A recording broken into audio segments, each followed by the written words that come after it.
China is wildly lucrative for Apple. I mean, it grows. I think the figure from 2008 to 2011, maybe 2012, was that revenue in China had grown by about 2,200%. So it goes from less than $1 billion to $22 billion. That would make it the most successful business in China at the time. Welcome to Technovation. My guest today is Patrick McGee. Patrick is a business journalist who's written for the Financial Times since 2013, reporting from Hong Kong, Germany, and California, where he's currently based in the Bay Area. He led the FT's coverage of Apple from 2019 to 2023 and won a San Francisco Press Club Award for Best Tech Article for a Newspaper in 2023 for his coverage of Apple's HR problems. He's also the author of the recently published book, Apple in China, The Capture of the World's Greatest Company. He drew on his expertise, drawn from his past coverage of the company, but also drew upon over 200 interviews and numerous never-before reported on emails and conversations from within the company. It's a gripping read, and I highly recommend it. Patrick, it's a pleasure to spend time with you, and welcome to Technovation. My pleasure entirely. Hi, Peter. Thank you. Yes, well, I wanted to ask you, it is, as I say, a gripping read. It's remarkable, the revelations that you have that come through this. And naturally, so much of the work presumably was done, after the book contract was signed and you had the intent to write this book. But when you embarked on it, you couldn't have known half the mysteries that would be revealed through the research that you did. I wonder, what was your goal initially in embarking on this project before having this full revelation that makes for such a gripping tale?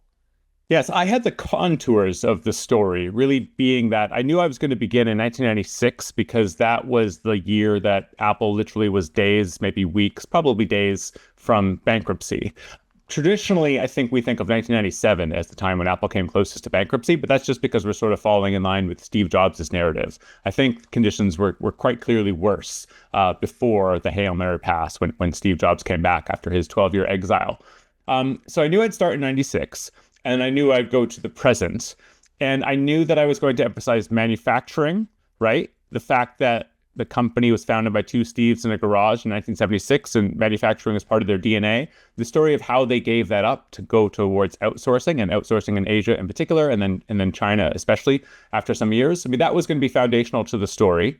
And I knew that Apple had its political awakening in 2013, which we can get into, meaning that they had this moment where they realized we don't understand Chinese culture or politics. We need to change something.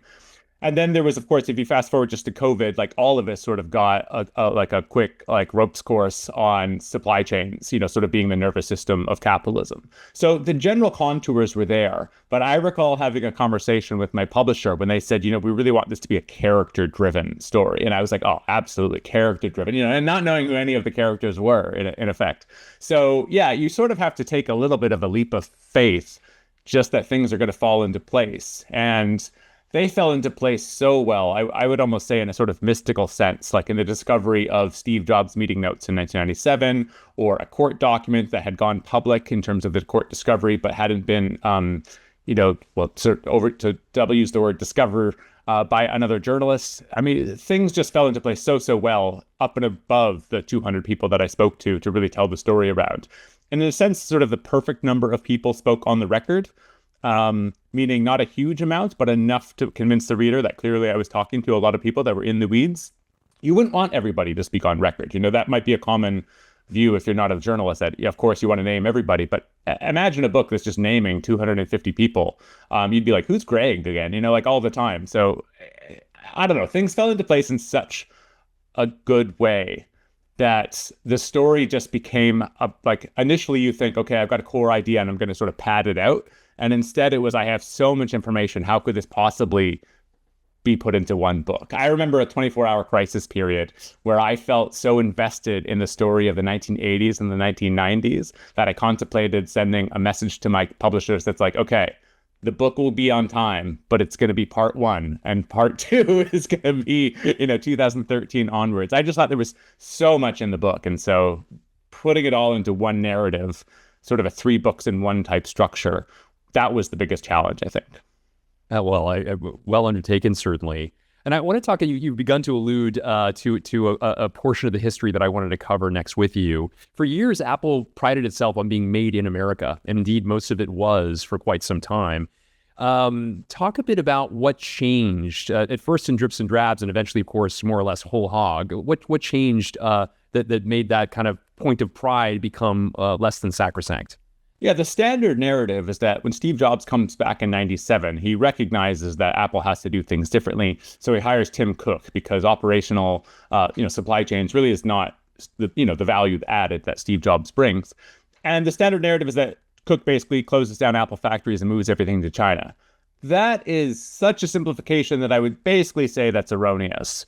And the real story hadn't really attempted to have been told. Like, I don't want to say that there have been 5 different histories of this and I was taking a divergent tack. I think we just hadn't really bothered to ask the questions.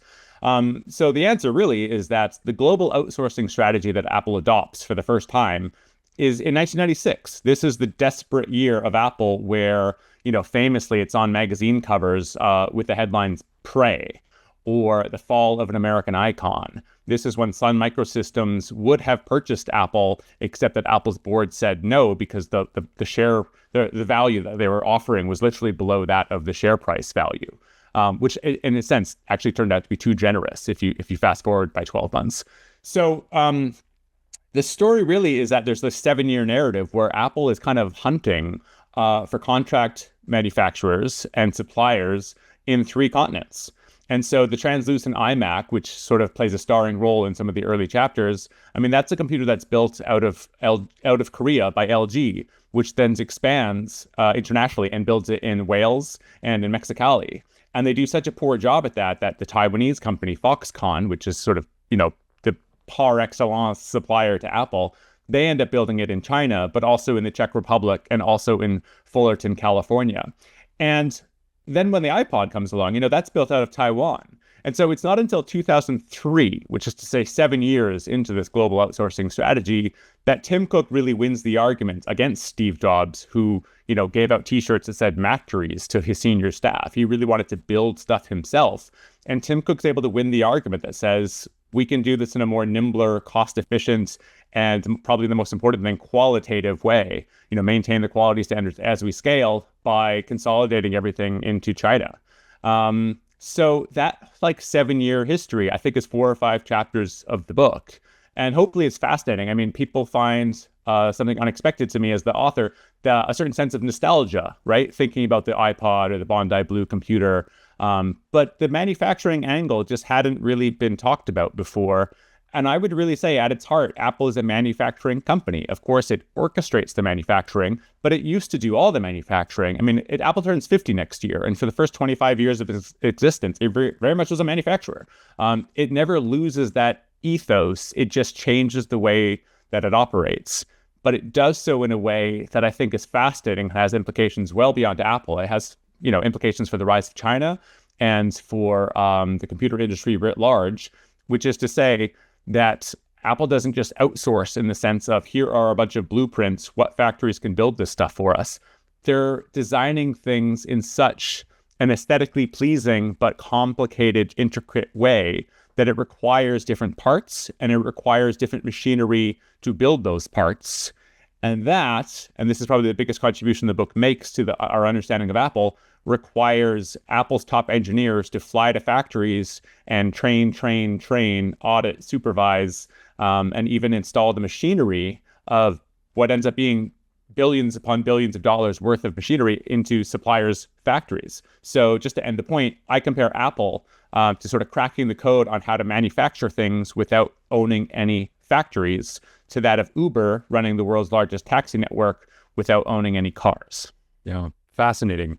And I want to get further into some of the data that you provide to just talk about the scale of this. There's a phrase that you use to describe the early days of Apple in China and the roles the principal players at Apple played. You noted that Steve Jobs and Johnny Ive made Apple products unique, but it was Tim Cook that made them ubiquitous. And I'd love to hear you talk a bit about that interplay, and especially since you were talking about the kind of erroneous, sort of oversimplified view of how this all transpired. Talk a bit about the insights that Cook had, the role that he played in what you've described. Tim Cook's a fun character to write about in a sense because it's a struggle to make him really interesting. I don't mean that in a biting way. I think Tim Cook is competence incarnate. He's clearly done a great job for shareholders, let's say. We can get to some of the errors that I think he made later on. But, my portrait of Tim Cook is probably as fair as I think it can be. But he is someone that is, so routinized in terms of his day-to-day schedule that I compare him to Immanuel Kant, who, if you study philosophy, you might know that people in Germany, Prussia, I think, used to time their watches to when he would walk by on a daily basis, right? I mean, Tim Cook is like that. So, I have fun anecdotes about, for instance, the first time he held a week meeting of worldwide managers, a meeting that was typically 90 minutes, it was 13 hours under Tim Cook. And what he was trying to inculcate among his team so that they would inculcate it in their teams was just a real sense of the absolute minutiae and that this really mattered. And sometimes people say Tim Cook is the opposite of Steve Jobs. And he is in certain respects, but he's also the equivalent of Steve Jobs in the operational sense, which is that he has no tolerance for B players, right? Everyone has to be an A team player. And he cares absolutely about every little facet of detail. Someone told me that if they submitted a 40-page report to Tim Cook, he would find some footnote on page 34 and ask to talk in more details. He would care about the cost of a rivet going down that costs something less than a penny per device, and he would really care about that. I mean, I just talked to someone the other day who said, there was a hotel in Shenzhen that Apple engineers used to stay at, and there were so many of these engineers and product designers in the hotel that they often took up 50% of all bookings in the hotel. And the manager at the hotel complained that they were just always, always hammering down the prices. I mean, every nickel and penny for Tim Cook really matters throughout the organization. And so is that Steve Jobs? Not in the particular sense, but in the absolute, essential, we care about things that other companies don't care about sense. Absolutely. You can see how he's the total counterpart to Steve Jobs. The other thing I would say is that there's a real tension within the company as to where Apple gets its value from. And some people would say it's in product creation, right? It's in product conception. And I think that's the line that the media has fallen into. In other words, if you want to tell a story about the iPod, let's not tell the story about, Toshiba making disk drives or Inventec assembling these things and what machinery was used. It's more like, why is it unapologetically white with a chrome back and in that particular shape? And why are the headphones white? What was the marketing campaign behind it and so forth? So the tension within the company is it in how do you make one of these things or how do you make a million of them? And in particular, a million a day. And I think we, to our detriment, have focused on one part of that equation and not the other. But of course, Apple has focused on the other.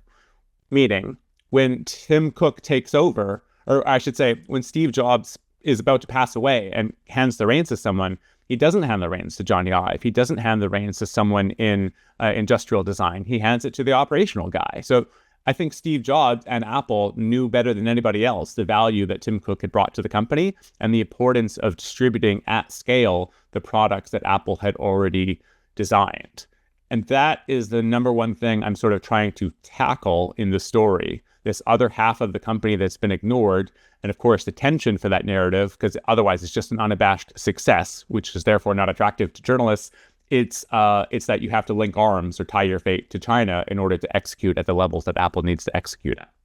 Well, one of the other things that was certainly underappreciated in the initial foray into China, as you remind us, is Apple didn't really think of China as a major consumer market of its products initially. It built a store, as you note, for the Beijing Olympics in 2008. Several years later, as the iPhone took off as a must-have status symbol in China, Apple only had 4 stores for 1.4 billion people to access the device. So not so surprisingly, a black market emerged, and you tell a remarkable set of stories with regard to the yellow cows. I wonder if you could share a few anecdotes about their emergence and the role they would play in fulfilling some of that demand. And we'll get, of course, to some of the complications associated with that beyond the obvious. So the book is in 6 parts, and this is part 4, and it's my favorite part of the book. In part, I think it's the most readable, interesting. It's a fascinating way to learn about China because you're learning about China in sort of a street smarts way rather than an academic way, which is talking about the impulse of these gangsters known as yellow cows. So I'll get back to that in a second. But just to give you the behind the scenes writer thing, in my 70-page book pitch, I didn't have a lot to say about the years 2007 to 2013, and that was a real hole that needed to be filled up with something interesting. I thought that was going to be the weakest point of the book, and I figured I was going to have to go into some engineering minutiae about how Apple made the iPhone in volume versus the likes of Nokia. And I knew that there was going to be a little bit dull, but you couldn't just have a gap for what were obviously some of the most important years in Apple's history. But it's not just that I had to tell something new, it had to be about China. So therefore, I figured it had to be about the manufacturing. Instead, I come across this totally wild narrative of how the iPhone becomes a product in China. So it's absolutely true that Apple had no real thinking that China was going to be a big market for Apple. But this isn't really, I mean, even though it's, in hindsight, that sounds silly, most businesses were actually making the opposite mistake, which is that they would send teams to Beijing and Shanghai, get a sense for the people and what their incomes were and how much products they could buy, and then they would extrapolate to a whole number of cities that probably the top executives couldn't name or know in detail. But that was the error over getting a bigger sense of what your product could do in China, right? I mean, it's the common sort of adage in MBA school or whatever, right? Would be like someone thinking, well, like, what if I sell my shoe to just 1% of Chinese people, right? And then of course, you chart your amazing growth. And so Apple was really responding more to like the sentiment that you get from someone like Steve Ballmer, who sort of mocked the iPhone's original $500, maybe $600 price and said like, Americans aren't going to buy this thing. So why would China buy it, which was a developing country? I mean, of course, the reason Apple's manufacturing stuff in China is because of the low labor, the low wages. So you're not thinking it's a market where you're going to sell loads and loads of phones. But the original store in Sanlitun district of Beijing is wildly successful. And by 2010, Apple's expanded to 4 stores. They're probably feeling pretty good about that. And then all of a sudden, the combination of the first iPad, and the iPhone 4, really a breakthrough design, just go gangbusters. I mean, it becomes the most conspicuous product that you can have. It's a little glowing rectangle that shows you are young, you are modern, you have Western values, you're a different generation, you have money. I have someone in the book comparing it to like owning a car back in the days in the 1880s when everyone else had a horse and buggy. I mean, that's the sort of value the iPhone had.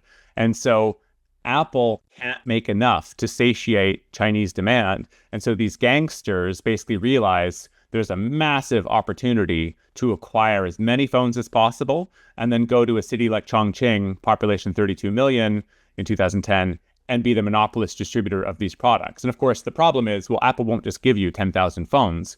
They'll only sell you 2. So they begin to bus in 5,000 migrants a day, right, to each of these stores, and they're amassing, everyone's buying 2 iPhones. And so like, if you can picture, because people have probably seen this on YouTube or in news clips over the last 15 years, the conveyor belt efficiency of how you manufacture an iPhone. You're sitting on a line and you're just putting a camera module in the top left corner. They end up selling phones in the same logic because everybody in the line, I mean, there's no ordinary people in the line. Everybody is a hired migrant, essentially, by these yellow cows. They have the same wad of cash, and Apple has the same change at the ready, right? This is before the cashless society of QR codes and Apple Pay. And so it's just this phenomenal story. It takes place over 4 or 5 chapters. And not to give away the whole story, but essentially the yellow cows go from really helpful to Apple because they're basically creating their own little gig economy, helping Apple distribute products around the country. But then they get greedy and they start doing illegal things like opening up the phones, hollowing out the components, and replacing them with lookalike parts that even someone in the Genius Bar can't decipher as to whether they're real unless they bring in basically like microscopic equipment that gives like a near atomic view into the device to figure out what's been tampered with and what hasn't been. And among the little riddles that the book solves is why Apple moves to a point in 2018 or so where everything in the device has been serialized to the motherboard. And this causes all kinds of harm with right to repair activists, people in the West complaining that it's difficult to repair the screen of an iPhone. And Apple knows that there's going to be the blowback, but they have to do it because they're losing so much money to these gangsters in China. So that's just a little taste of the narrative, but it totally came out of nowhere. I knew nothing about it, having covered Apple for 4 years. Basically hadn't been written about in any detail, certainly not from the perspective of Apple dealing with it. And it's a pretty wild narrative that then actually links up to the prologue of the book, which is to say Xi Jinping comes into power and he's upset with Apple. And basically the yellow cows are a key reason why. Yeah, and you're anticipating my next question. Yeah. Fascinating things is that, When the story begins of Apple's foray into China, this was a country that had joined the WTO, the World Trade Organization. There was great optimism that there would be a tremendous liberalization of the country, and indeed there was some progress in that direction as well. And then Xi Jinping assumes office on March 14th of 2013. I believe it was the day following that was China's Consumer Day, March 15th of 2013. Take a moment, if you would, to first describe to those who are not familiar with it what Consumer Day is, and then the action the China Central Television played in spooking Tim Cook and the Apple executive team. Yeah, so one day after Xi Jinping comes into power, just ordinary employees in the Shanghai store arrive at work to find that there is media everywhere. There's Western media like CNN, and there's local media, and they're basically peppering these employees with questions about Apple warranties. And what the employees quickly learn is that later that evening, CCTV, which you could think of as like a state-sponsored CNN, is going to air a segment scolding Apple for not living up to the socialist values of the country. That's what Consumer Day is. It goes back to 1991, and it used to be about local companies, but by 2012, companies like McDonald's were being called out. And one day after Xi arrives in power, Apple is going to be called out. And so they don't know what to make of this, but you literally have teams of like PR people and such in China watching in a hotel room the live segments that is on later that night. And Apple's flummoxed by it. To be clear, they're not fearful because they don't have a great understanding of China. Nobody knows who Xi Jinping is, right? I mean, I don't think it's controversial to say he's the Putin of China today. That wasn't clear in his early years in office, certainly not in his first day in office. His father was actually well known as a reformer who played a role in Shenzhen being like this liberal capitalist zone. And so people thought he was going to follow in the footsteps of his father. And what's so fascinating is like Apple is largely the first institution that gets a whiff of, this guy's pretty different. Certainly different from expectations and certainly different from Hu Jintao, his predecessor. So Apple does have a history in China going back to 1993, but largely their operations began in 2003 in a big way. And so it was this decade that some people would call China's lost decade in terms of like the communists having real power. It was kind of a decade of the country being a multinational playground. And that just became to be what Apple thought the country was like. And so Xi Jinping basically has this new sheriff in town moment directed at Apple, where Apple realizes they're not in the good graces of the government. But it takes some time. So the initial thing they do is actually just deny that the warranties in China are really any different. And they say, by the way, we offer an incomparable user experience. And this begins a 3-week digital blitzkrieg against the company where state-sponsored social media accounts, newspapers, even regulators are attacking Apple, and sales in effect freeze at the Apple stores. And they realize they have a massive problem on their hands. And Tim Cook apologizes in Mandarin after 3 weeks, basically declaring his support for the Chinese consumer, saying there was a misunderstanding and apologizing, which is the crucial thing. And implementing a Chinese warranty policy that is in fact superior. Now, this was a story that was covered everywhere. Magazines like The Atlantic, certainly the Newswires, the New York Times, every paper covered it. And I'm so proud of basically figuring out what had happened. It's a story that really hadn't been told. And the long and short of it goes back to these yellow cow gangsters who were upset with how Apple was instituting countermeasures against their like massive revenue stream, because the yellow cows found ways of making more money per iPhone than Apple in China, which is remarkable. But it included a bunch of illegal things, some of which I alluded to, but also they would go to a place like T-Mobile in the United States with a fake ID and acquire an iPhone under a 24-month contract. So they'd get it for less than $100.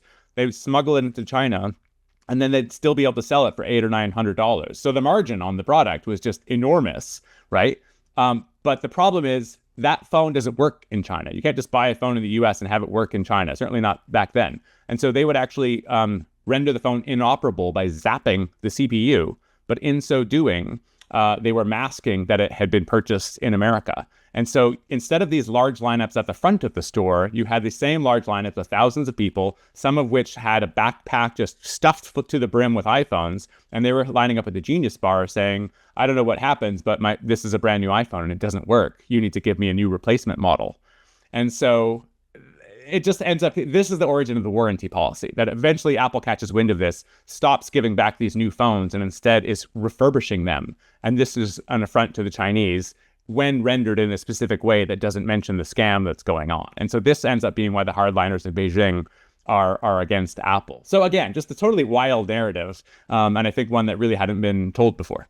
Yeah. Can you describe the creation of Apple's Gang of Eight, again, what it is and why it was important? Yeah, so this is sort of the next thing in the book, where basically when Apple realizes what a problem it has, I mean, you have to understand, A, China is wildly lucrative for Apple. I mean, it grows, I think the figure from 2008 to 2011, maybe 2012, was that revenue in China had grown by about 2,200%. So it goes from less than $1 billion, like sort of the year the iPhone comes out, to $22 billion. That would make it the most successful business in China at the time, which is still a status that Apple now has. And as significant as that is, the fact that 90% of their production takes place in China for the rest of the world is even more significant. So the stakes really couldn't be higher. I mean, the stakes of Apple in China are higher than that of the stakes of Apple in the US, arguably. I would make that argument. So where to go with this? So the Gang of Eight is Apple's attempt to realize, okay, we don't have a good understanding of Chinese politics or culture, and that needs to change. So they name or hire 8 people. They call themselves a Gang of Eight. This is revealed in the book for the first time. And these are senior people living in the country. Among the 8, I believe you have 2 different vice presidents and some other senior directors. They basically cover all facets of operations, procurement, R&D, Apple University. And they basically begin this like in China for China policy. Apple would never put it in those words, but that's exactly what it is. So among the things they do, for instance, is that there are 5 R&D hubs in China for Apple these days, which really sort of calls into question the sort of slogan of Apple, designed in California, assembled in China. It's not just assembled in China. There's a lot of design going on there, and certain products like Apple Pay largely come out of engineering in China, and even just like the consumer trends taking place there. So China's taken on more and more of a big role there. So their narrative really couldn't be more relevant to the narrative or to the thesis, I should say, because really what it culminates in, and sorry if I'm getting ahead of your next question, is Tim Cook going to Zhongnanhai, the citadel of communist power, in May 2016, and pledging to invest into Chinese factories $275 billion over the following 5 years. So that takes us to 2021. That is such a large figure that it should sound like I misspoke, right? I couldn't find any corporate investment anywhere equivalent to that. And so I compare it to the Marshall Plan, because you recognize that even before I introduced the idea of a Marshall Plan, this is something like a nation-building effort. You've got thousands of Apple engineers going throughout hundreds of factories in China, training them up, installing machinery, and getting them to make up to 230 million iPhones a year by 2015. That's just the iPhone. Of course, basically the number of products doubles if you include everything else that Apple makes. So an astonishing degree of quantity, but of course, engineering tolerances that basically you don't find outside the medical device industry. I mean, Apple is just top notch when it comes to quality. If you want to compare it to cars, we're talking Porsches and Ferraris, not Golfs and Passats. So it's just this extraordinary moment when Tim Cook and 2 other top executives have to explain to the top echelons of the Chinese Communist Party what it means for Apple to be operating in your country. Because true, we don't have any joint ventures. We don't have any of the partnerships that Beijing explicitly wants Western companies to set up and has for the prior 4 decades. But we have this other way, right? The Cook Plan instead of the Marshall Plan of transferring tacit knowledge, right? Experiential know-how at the highest quality, the most cutting edge methods coming out of, Caltech and MIT and all the places Apple hires from. But in addition, Apple has the specific team of engineers who scour the globe. They're in Switzerland and Austria, Germany, Japan, places where cutting edge automation is taking place. And they sign those deals to get the latest techniques, and then they scale the hell out of it in China with factories that don't have those teams and wouldn't be aware of those processes. And so my argument, obviously this is not what Apple would say, although they might behind closed doors, is that Apple is the biggest supporter of Made in China 2025, which is kind of a crazy statement to say. I mean, I think I can back it up, however much we feel like going into detail. But Made in China 2025 is an ambitious plan from Xi Jinping, essentially for China to become self-sufficient, right? To sever its dependence on the West when it comes to high-tech electronics, robotics, automation, and a host of other things that aren't relevant to the book, like pharmaceuticals. So to say that Apple is an instrumental supporter of that plan is a politically charged statement, and I mean it to be one. Yeah. Made in China 2025, a plan that came out in 2015, a 10-year plan. Yes. And just the data you provide through this section of the book is just staggering. You've started to provide some of it. If you don't mind, I'm going to add some details. Obviously, I'll do to thanks to you. Apple has trained as many as 28 million people in China, bigger than the total workforce of California. You talked about the $275 billion 5-year investment. The inflation adjusted comparison to the Marshall Plan, which you noted, is actually double the amount that we spent in helping repair Europe. It is quintuple the investment of the CHIPS Act, which is a once in a generation technology investment in the U.S. So these are, as you point out, one should think you were incorrect, that you'd somehow misspoken when you talk about figures that are so consequential. As you know, China's greatest vocational school is Apple, writ large. I wonder, first of all, one thing the question I wanted to pose is, when do you suppose the point of no return occurred? Was it, perhaps it already happened when these revelations started to come together? As you point out, as you started to in your most recent answer, the issue is they become a victim of their own success. Yeah. The necessity for both volume and quality mean that, especially now, fast forwarding to today, and perhaps I don't want to get too fast past some of the other remarkable narratives you have in the interim, but to move any of this, the 90% of production that happens in China is nearly impossible as a result of the success that they've had, both because of quantity and quality purposes. When do you suppose the point of no return occurred? Was it well before then? Was it around the period where these revelations started to come about? Yeah, it's a great question. And I do have some anecdotes from the likes of Tony Fadell and others in the mid and late 2000s saying, we're getting too exposed to China. Like, this isn't a smart strategy. We need to consider what it means to be so dependent on one country. But I think you needed a catalyst, right? Something that would cause Cupertino to really think at the highest levels whether this was a smart decision. And I think that is CCTV, Consumer Day, when Apple gets attacked. Or remember, this is a 3-week period, and it does cause Apple to make fundamental changes like hire senior people to sort of be the eyes and ears on the ground. But let me give a really sympathetic answer. What else is happening in March 2013?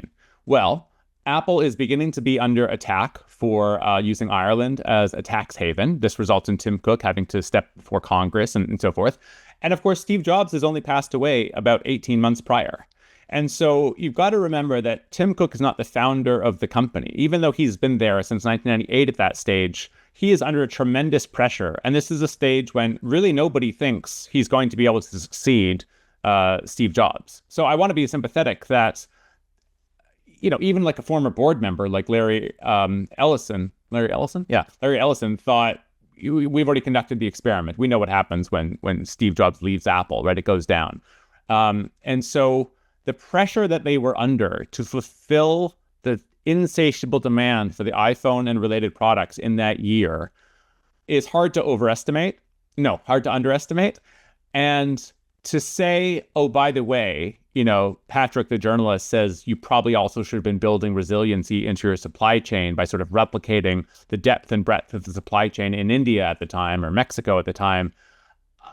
You know, that's probably too much of a tall order. So I think the answer is that's absolutely when they needed to do it.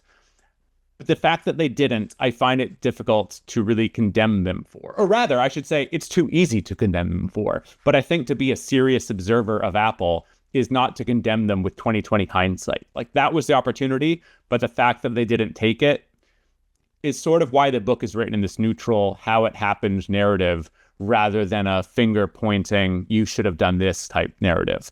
And the reckoning that we have to deal with now is just how embedded not just Apple is in China, but really everything. I mean, there have been some great articles in the last few months just pointing out that something like an F-35 fighter jet has something like 900 pounds of rare earth metals inside. And basically all of that's coming from China, and we don't mine any of that stuff ourselves. Yeah. Again, am I condemning the military, or is the writer of the article condemning the military for not having a broader strategy there? You could, But I think it's more like, let's just get past that point and figure out what we need to do now. And I'm more interested in the narrative of how America reindustrializes and sort of weans off its dependence. And I think one of the serious points you have to make is that we can't do this ourselves. But one of America's greatest attributes is its ideals, the fact that people look up to America. I mean, you think like, what's the border crisis other than the fact that millions of people would love to live here? Not the problem that the Soviet Union had, right? They had to build a wall, but it was to keep people in, right? And the other attribute we have is our allies.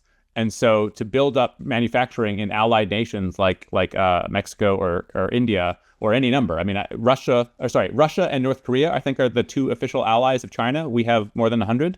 I think we need to exploit that advantage versus China, because we can't build iPhones in Pittsburgh. It's not going to happen. The more seriously we contend with that, the better the outcome will be and the faster we can move. Fascinating, Patrick. Another statistic that you've shared that I find remarkable is that each iPhone has 1,000 separate parts in it, and 1 million of them are produced each day, which means that 1 billion parts are manufactured and assembled on a daily basis. So the thought of taking all of that complexity, that know-how, and moving it to places like India or Vietnam or Mexico, to say nothing of the US, is a very difficult task, perhaps an impossible task, as you note. And brings to mind a question I wanted to ask you, which is what you make of Apple's announcement earlier this year that it intends to invest $500 billion over the next 4 years in the U.S. And I believe it was 20,000 new jobs that it is committed to bringing online in the U.S. as well. To what extent do you see this as hype versus reality? Look, on the one hand, you got to start somewhere. And so I don't want to be sort of condemning the paltriness of the investments when really one should be cheering on this kind of thing. But to be realistic, there needs to be a lot of these announcements. We need to be seeing a press release each week rather than, once every 10 years. The other one I'd point to is that, Foxconn and some contract assemblers in India have been hyping up that they're building dormitories to house 30,000 people. Well, look, any lay person is going to be like, wow, that's a major investment. 30,000 people is a lot. And it is. Until you remember that there are 3 million people in the Apple supply chain in China alone assembling products. And that's Tim Cook's estimate. So, Google if it sounds too high. What's 30%? What's 30,000? That's 1% of 3 million. So until you understand how gargantuan the industrial clusters of Apple's operations in China are, then you can understand what we're doing in response is just not enough. Right. So again, the CHIPS Act, once in a century investment, to quote former Commerce Secretary Gina Raimondo, but Apple's investing quadruple that each year. Am I getting it right? One CHIPS Act per year, essentially, quadruple the total. But another way of saying is that it is one per year, because the CHIPS Act is a 4-year investment. So, yeah, I think Trump loves big numbers, and so it's a little too easy, given how large Apple is, right? $400 billion of revenue a year, $3 trillion company, for them to say we're investing, as they said this in February, $500 billion in America over the next 4 years. That is a number that is not audited. No, Apple analyst or journalist can go into any detail on what Apple is referring to. But if the number was as real as the layperson would assume it to be, because Apple's a credible organization, then you would have classified job ads across the country for 20 or 30 factories all being built, because that's the sort of money that $500 billion entails. This isn't in the book, by the way, because this happened after it went to press, or after I submitted it, at least. And my educated guess is that Apple is counting the more than $100 billion a year it spends in share buybacks, with the reasoning that 70% of Apple shareholders are American. So in a sense, that's an investment in America. And in a legal way, that's probably true. It's not true in the sense of reshoring the production. And so I find that whole press release deeply misleading, unless Apple would like to reach out and tell me that I've got it wrong somehow. But I've spoken to many analysts, and nobody knows where this number is coming from. So yeah, unfortunately, I think Trump can be swayed by a press release, right? By the optics of something rather than the substantive reality of something. And Apple's been able to use that logic in its favor. But the likes of Peter Navarro seem to be sort of on the case this time, and have said something like, Tim Cook makes big pronouncements and it never amounts to anything. And then he called it the longest running drama in Silicon Valley. Very interesting. Huawei has a couple of fascinating appearances in your book. In the first Trump administration, the president had been a thorn in the side of Tim Cook. I alluded to it earlier. But then his actions against Huawei had a profoundly positive impact, limiting its access to 5G, limiting its ability to partner with Google, just to name a couple of things, which had at least a temporary, very positive impact on Apple's market share, which had been going down. It rose considerably in the aftermath of that. Talk a bit about the progress since for Huawei. You've mentioned that you believe they now have they produce the most sophisticated smartphone of all, the 2800 Huawei Mate XT. Talk a bit about its continued progress, fighting past some of these remarkable challenges to take, to really help, that company be representative of a move from China as being one of mimicry to actually leapfrogging a remarkable market leader in industrial design and manufacturing. Yeah, this is an example where, as a writer, you don't want your topic to be narrowly confined to what you're writing about. You want the reader to pick up on the implications. And one of the big implications here is sort of the difference between like intention and impact of a policy. So the intention was to go after Huawei hard by depriving it of US-made technology, including 5G chips from Qualcomm and Google services. Google services, maybe they don't matter so much in the Chinese market, but I mean, I had a Huawei phone in the late 2010s living in Germany. Across Europe, it was a very big phone market for Huawei. And essentially, if it doesn't run Android and doesn't have Google and Gmail and YouTube, Google services, the market's dead. And so that was supposed to really go after Huawei. But instead, it just severely hurt them for a temporary period. And you could think of that mantra, necessity is the mother of invention. Well, what did Huawei do? I mean, everyone had to work 14, 16-hour days for several years. They essentially came up with their own 5G technology. Huawei's since become a massive chip designer, working with a local fabricator of chips called SMIC, SMIC. And they developed their own operating system. I mean, think about, the only operating systems in the world on any smartphone since 2007 have been the iPhone, and then what mimicked the iPhone, which is Android. Well, now there's a third option called Harmony OS.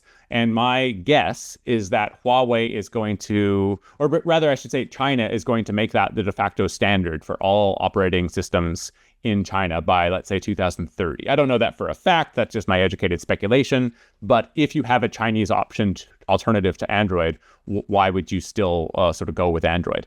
And if that system then goes abroad, the decision to go after Huawei, I think, is just going to look worse and worse and worse, because essentially Huawei is back with a vengeance.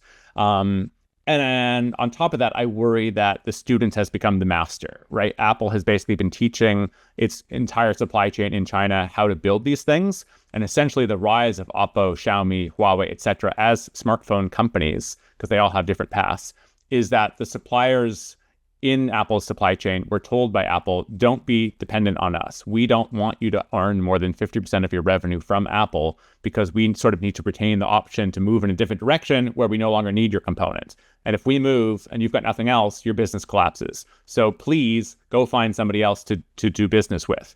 And of course, what did those companies do? They went to their own Chinese suppliers of phones, gave to those Chinese suppliers all the things they'd done with Apple. So that's how you get a great ability within China and among the Chinese competitors to build lookalike smartphones. But between 2014 and 2018, the Chinese smartphone makers really go from mimicry, as you pointed out, to really matching Apple's quality. And I think by 2024 or so, the Chinese had basically outwitted Apple and produced phones with more alluring designs, more changes year to year. And at least in the case of Huawei and Xiaomi, I think, and Oppo, I mean, they actually outsell Apple in China. So they're playing the volume game as well. So I think the policy to go after Huawei hard looks short-sighted already. It will probably look more short-sighted in 5 or 10 years. And this has direct implications as to how one thinks of NVIDIA and some of the AI battles that are happening right now with the Trump White House as to, do we give our chips to the Chinese or not? And I think some of that narrative can be a little bit simplistic, and people need to sort of understand what happened with Huawei to sort of strengthen their understanding of the difference between intent and impact. Very well said. Certainly some of the unintended consequences of Apple's investment in China, as you highlight. Another series of unintended outcomes deleterious to the West, one certainly might argue, is it's led to China's growth in EVs, drones and military weaponry, as you point out, that there a direct connection can be made in the advancing the greater sophistication from a technology perspective as a result of the training through Apple that has led to consequences of tremendous innovation that's happened in these three segments, among others as well. Talk a bit about that, if you would. You know, it was about a year ago when I was making these connections, and I was stunned by the implications of my own thesis, which were coming from interview after interview after interview, where, the first time I brought up the Marshall Plan to a manufacturing design engineer at Apple, in other words, one of these people that lives in California and would go over to China to train up manufacturers, I of course thought they would laugh me out of the room or something and point out all the reasons it wasn't like the Marshall Plan. And instead you'd get some silent reflection, and then they'd say like, yeah, that's exactly what it was like. Because I would ask someone, how many factories did you do training in over your 20-year career at Apple? And the person would think and say, yeah, probably about 1,000 factories. And then you would corroborate that with more people saying the same thing. And you realize that the training that was going on was just like that of a nation building effort, right? Just monumental. I mean, I quote someone in the book, a manufacturing design engineer, saying that we offered the Ivy League equivalent of hardware engineering, day in, day out, year in, year out, for multiple products across, at least 4 different major industrial clusters in China. And so among the things you can't control once you've taught those skills is what those skills are used for. And this is where the geopolitics of all is really interesting. I mean, Apple has also played a role helping TSMC with cutting edge PhDs and chip designs and stuff going over there and helping. But that's an ally. I don't think of that as a geopolitical problem. If anything, it's been helping Taiwan to build up its silicon shield. So the issue is, what does it mean to say that Apple, the greatest company in the world, has been, in effect, up-arming the electronics know-how of the biggest adversary of America? That's a really troubling question to get into. And I had a hard time really grappling with my own implications. I mean, here I was wanting to write a corporate history, but the corporate history got into like the biggest geopolitical questions of our time, with Apple playing a really large role. So I'm not even sure the word drone, for instance, is in the book. This is something that's more come out of interviews afterwards as people sort of help me thinking about it. But yeah, of course, what can you do with the skill set? Well, you can build electric vehicles. Their nickname, of course, is a smartphone or even an iPhone on wheels. Someone was saying a couple weeks ago to me, in the age of semiconductors and modern technology, like every technology is a dual use technology. Dual use being the jargon of can be used as a consumer product, but also in the military. Drones are, of course, a perfect example of that. And if the listener doesn't understand why, look up something like the Battle of the Black Sea, where Ukraine, a country effectively without a navy, wins a naval battle against Russia. So yeah, there's this disquieting conclusion that by up-arming China's industrial prowess through high-end electronics, something that the China scholar Barry Naughton calls Xi Jinping's most desired need, we have given them the tools to build drones and military weaponry. And I hate to go to this place, but like in the event that China were to annex Taiwan, those are the skill sets that they would be using to do so. So I'm not trying to make like a cheap point there. I'm troubled by the ramifications of the argument. And then the question of, did my own purchases of Apple products facilitate this? So I've had readers end the book almost angered, or in their own self-description, angered by what's gone on the last 25 years. But again, I'm trying to make this in a serious way of how do we grapple with that, rather than, just call for the ouster of a few people or something like that. It's too easy to make the cheap point. It's more difficult to contend with a policy that worked very well in Taiwan, West Germany, South Korea, etc., where we turned authoritarian countries through the American consumer, which is itself a sort of insatiable category of need, into middle classes with thriving democracies. And then the policy failed in China, except that in its failure, to be fair, it also lifted hundreds of millions of people out of poverty. And that's a great thing. It's a net good. So it's an immensely complicated, nuanced narrative. And hopefully what the reader finds is that I'm more articulate in my sort of ivory tower writing than I am off the cuff trying to explain all the nuances of the book. No, I think both of them are quite good, I must say. What do you, in conclusion here, what do you reflect on? We've talked about some of the actions that the U.S. government has made. Are there other actions you think it should, in light of some of the revelations, including the very troubling ones that you've just made when it comes to an organization like Apple? It's a great question. It's a fair question. I'm not sure I have a great answer. To some extent, I would just get the easy out by saying I'm a journalist and that's above my pay grade. I would also say if the answer to that question was easy, then the subtitle of the book would not be that Apple was captured. The final chapter would just be like, and here's what we do to get out of it. The reason why I say they're captured isn't to sell books, but genuinely, I don't know what Apple can do. I would love to see them really accelerate their investments into not just assembling the iPhone, which is really what they're doing now in India, but replicating the industrial clusters, the sophistication, the expense, the technical skill set, the experiential know-how, the tacit knowledge of everything that's in China into a place like India. They have two major risks. One is that Beijing just doesn't want to see any of that. And so what we've already seen in the last few months is Beijing either recalling Chinese people with the experiential know-how who are helping to build up production lines at Tata or Foxconn, or just blocking the visas of those people. Or if machinery is at customs and it's clear where the machinery is going, i.e. to a production line in India, then it just gets stopped, right? So what I would say about this is that China wants technology transfer to be a one-way gate. The information comes in, it doesn't leave. The other problem is, of course, Apple's got a $70 billion business in China. As you pointed out, their success is what makes them vulnerable. It wasn't all that difficult for Dell or Samsung to largely leave China as a manufacturing base sometime in the last 5 to 10 years. Neither had really penetrated the market. Samsung had, but by 2019, Samsung had less than 1% of the smartphone market. They got overtaken by all the companies that Apple had effectively trained up. If you don't have a consumer base in China, you don't risk a consumer backlash. Apple has tens of millions of consumers in China and a $70 billion business. It's the most successful Western business operating in the country. It's, in fact, the most successful tech business in the country, vis-a-vis Tencent or Baidu or Alibaba. That anchors them in a way because they can't risk losing that business. So to sum up, the more that Apple is seen as the poster child of Western decoupling from China, the more problematic it is to the very Chinese consumers that it needs to continue buy their products, not just in current numbers, but in greater numbers. And so that's what makes them captured.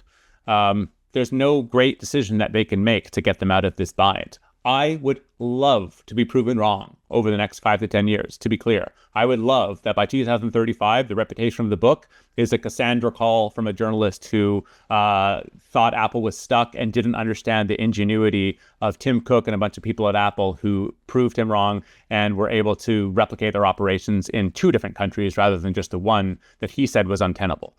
Would love to see that. Don't worry about my ego at all. That would be fantastic. And if there's one place where there really is a policy implication, I think it's New Delhi versus, or maybe not even New Delhi, someplace in India. It might be Karnataka, it might be Tamil Nadu, but a place in India where it's like, if you can understand what it means to have Apple in your country, you should be doing whatever you can through tax exemptions, labor reforms, whatever you need to do, because they will build up your entire industrial workforce, essentially. So welcome open arms is my policy recommendation to state ministers in India. Well, until it is disproven, it is a remarkable read. Again, it is Apple in China, the capture of the world's greatest company. Congratulations on a remarkable accomplishment, Patrick, and thank you sincerely for taking the time with me to talk a bit about it. And I should say, with all the data, details, stories that we've talked about in this, we've only scratched the surface in what is a remarkable read. I certainly advise everyone to give it a read, and hopefully we've provided them with ample reason to go do so. Thank you again for your time today. Appreciate that. Thank you, Peter.